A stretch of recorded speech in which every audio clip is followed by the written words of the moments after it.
Well, I apologize. Some of this presentation was given at the Clean Water Fund stakeholders meeting. So, if you were at that meeting, you'll see some duplicate slides. But that's kind of what they asked me to share about what we're doing with our targeting in the Cedar and the River watershed.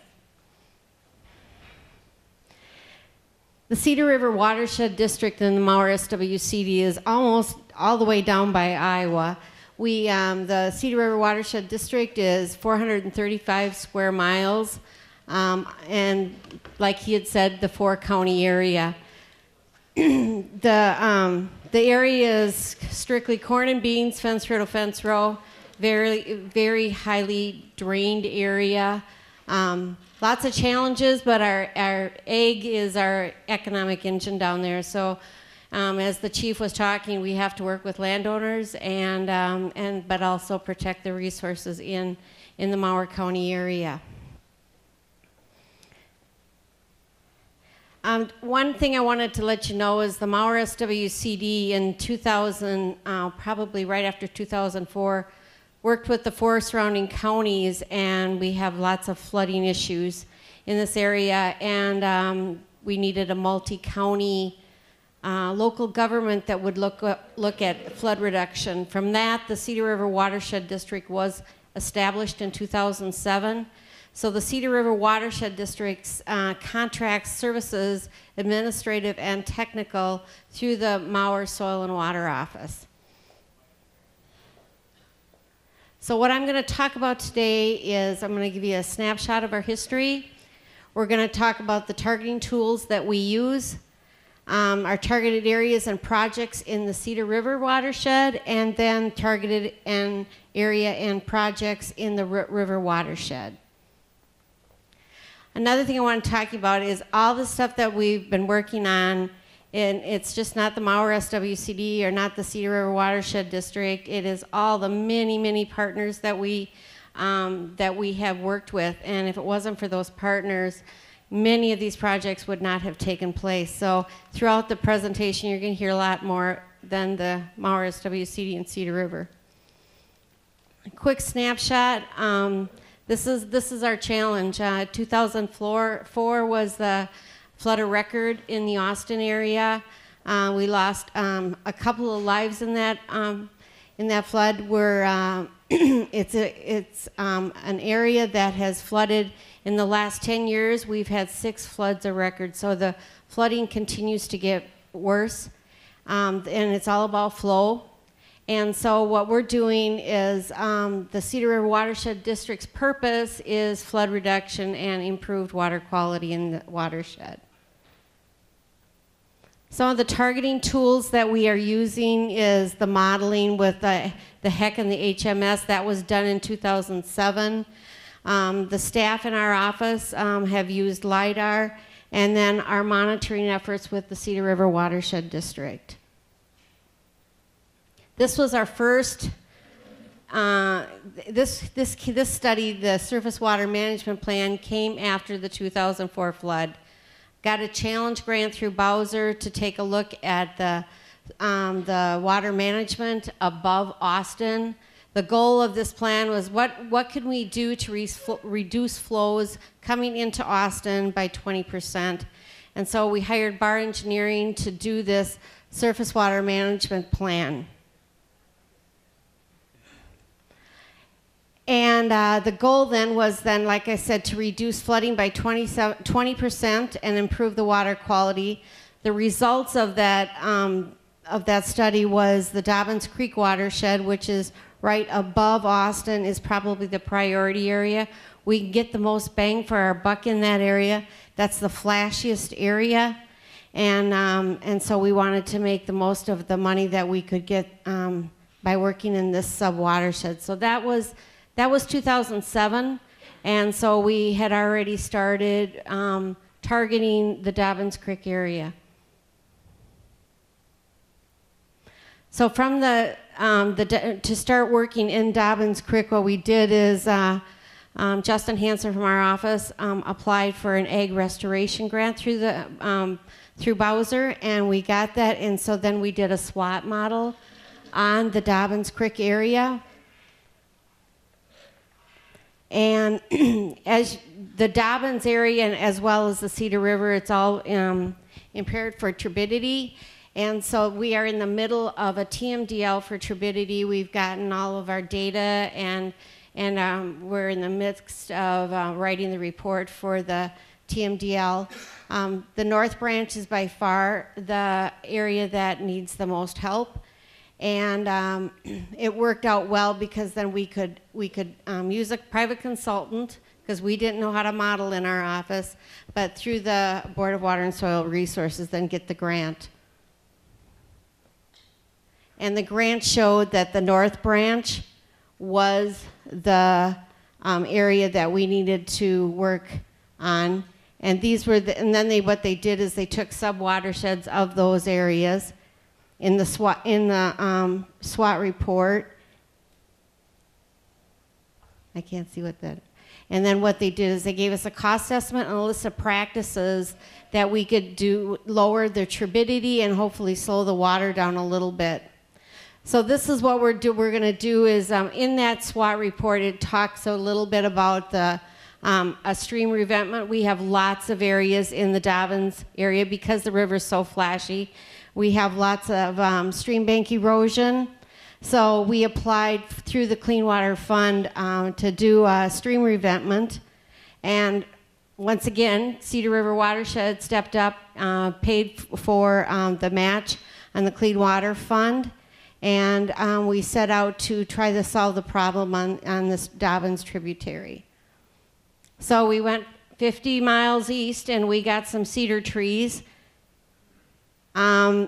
Trucked them all the way down, and we worked with MCC, Minnesota Conservation Corps, and we did a stream revetment. Pete Fryer, our Joint Powers Board engineer, is the one that engineered the project for us. So we had the SWCD staff as well as the MCC crews out bringing in cedar trees and stabilizing those banks and then anchoring them down. And this is this is when the trees were all anchored down, and then bring those slopes back a little bit, seed the stream bank, and then put erosion control fabric down. We did 120 feet, 25 feet that has been armored on the North Branch of the Dobbins Creek area. Sediment reduction was 30 tons per year in that area. And this is our MCC crew. Our plans are 3 more sites in the Dobbins Creek area in 2012. We've already got the MCC crew scheduled for a week. So storm retention site, once again, we took a look at our LIDAR, and in 2009 we identified some sites for potential flow reduction. You know, flow reduction goes hand in hand with turbidity, so you slow the water down, you're also going to improve water quality. So LIDAR then was primary tool to identify this site, so we did a feasibility study with a local engineering firm, and it's the headwaters of the Dobbins Creek area. The flow reduction was approximately 56%, and then 65% anticipated reduction of suspended solids. Cost on this is about $130,000 through Clean Water Fund. We got through $78,000 through Clean Water Fund, and then Cedar River once again stepped up and did the match of $52,400. This is the project that we hope the construction will happen in 2012. We're going to replace the bridge with 2 40-inch culverts. 12 acres of easement area is needed. Looking at a flowage easement, trying to not take cropland out of production. And so what we're going to do is the cropland will be inundated for no more than 48 hours. Justin Hansen in our office is working with the landowner, and we're looking at then a flowage easement for that area. Another thing we did, we wanted to look at, once again, flows in the Dobbins area. And so we looked at Dobbins, Wolf, and Roberts Creek area, and that area, those are both sub-watersheds on the other sides of Dobbins, and We wanted to do water and sediment control basins. So we want to do 10 systems over the next 2 years. Following NRCS, the NRCS area office has been just absolutely fantastic working with us on this. And the water and sediment control basins will trap water and sediments from running off the cropland. And this is using LIDAR. Cody Fox in our office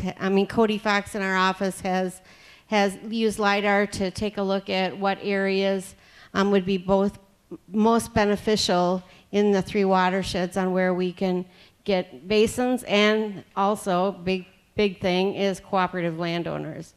Our goal here is to pay 90%, but we will hold water back a little bit longer than the usual basins. And this is another picture. But Cedar River is stepping up again and offering the match of $33,000. So Clean Water Fund has been really a wonderful tool for us in getting the practices on the ground.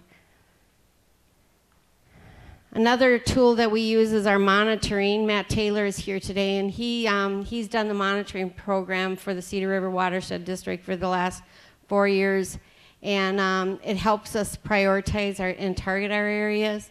But it also helps us, it checks our work. Are we really making a difference out there? And are we meeting the goals of the SWCD and the Watershed District? Those are our monitoring sites. We're moving a site down a little bit south of Austin. Whoops, wait, I want to go back here. This area here is real high in nitrates, and so I'm going to be talking about that in the next slide. But this area, in this area, that's our MRBI area. And so we've gotten funding to do practices on lowering nitrates.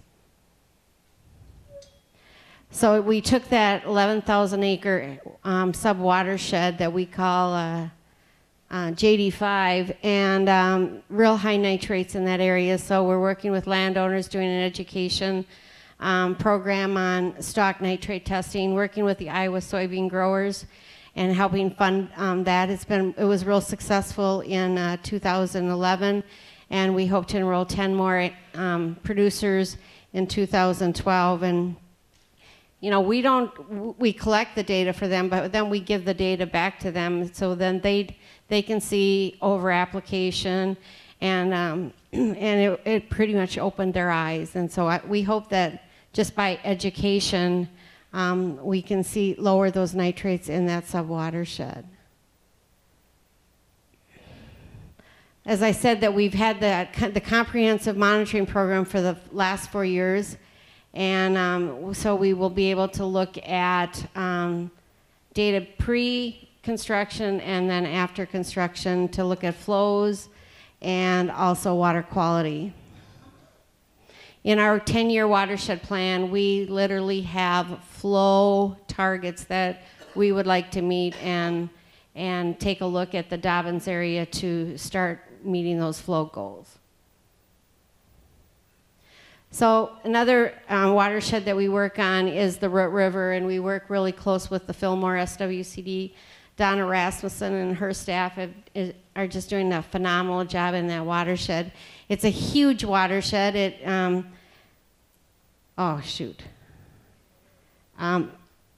Mauer is right here, Fillmore, then Houston, Winona, and Olmsted, and she coordinates all of that. We work pretty much in the headwaters, clear out towards the very end. Once again, corn and beans, and then oh, darn it.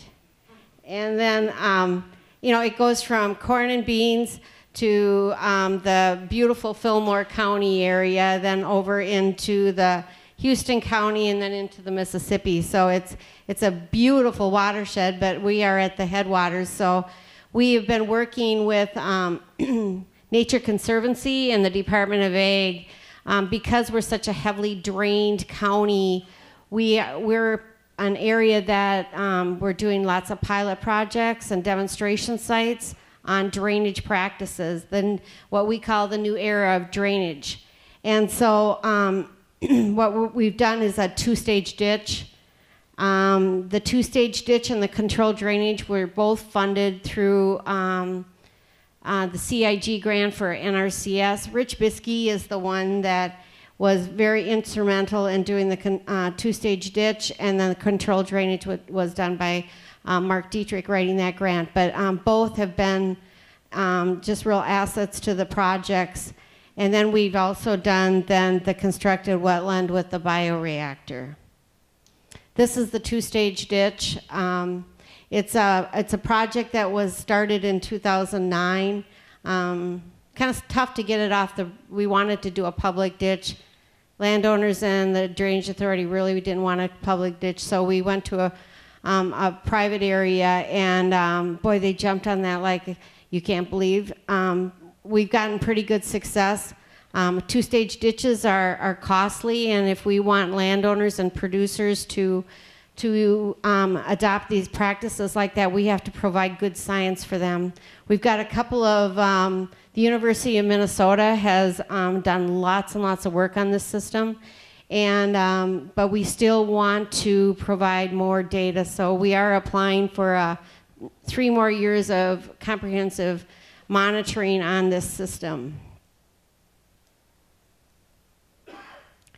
Our controlled drainage site, that's been 5 years ago, we've gotten, and it also connects to a bioreactor to lower the nitrates going into the south branch of the Root River. And that's been we had a great landowner to work with. He was very interested in the results. And then we have, this is a construction of the woodchip bioreactor and wetland in the Root River. This is one of our projects that we're real excited about. We've gotten funding to build this through the Clean Water Fund. I didn't get the logo there, oh well.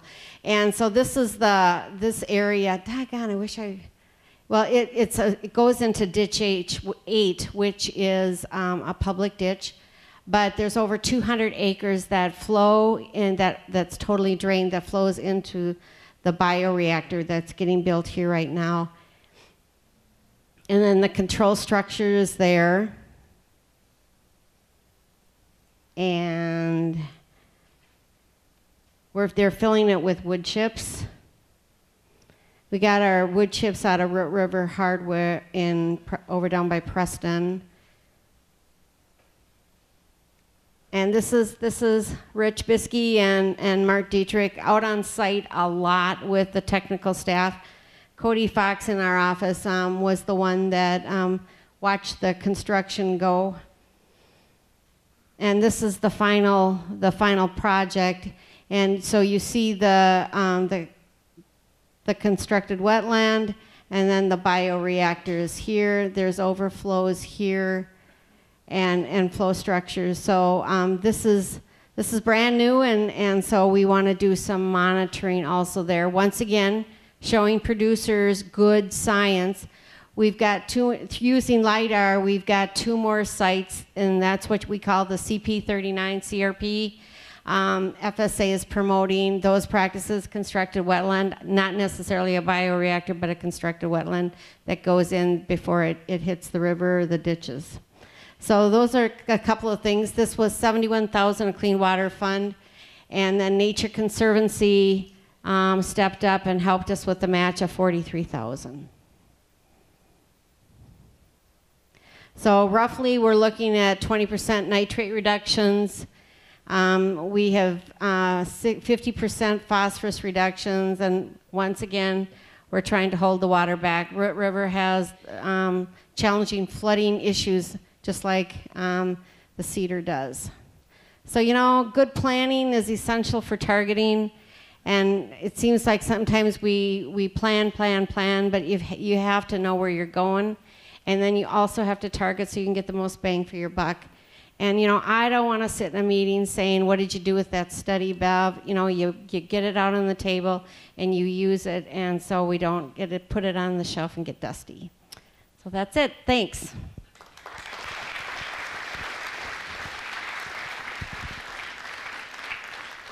Yes. Is there any reason you did that revert to Rose Creek, Minnesota? in this presentation? Rose Creek, Minnesota? Yes, I do. It is. No. Rose Creek is a very nice community that's east of Austin. Oh, that's great. Thank you. No? Yes. Iowa corn grower? Yes. What is that about? Yeah, it's not. Sorry about that. It was the Iowa soybean growers. They were the ones that helped us. Actually, when they heard that we had an MRBI grant, they contacted us as well as the Root River because they were doing the on-farm network, it was called. And so we had lots of opportunities with them to help us pay for the stock nitrate testing the first go-around.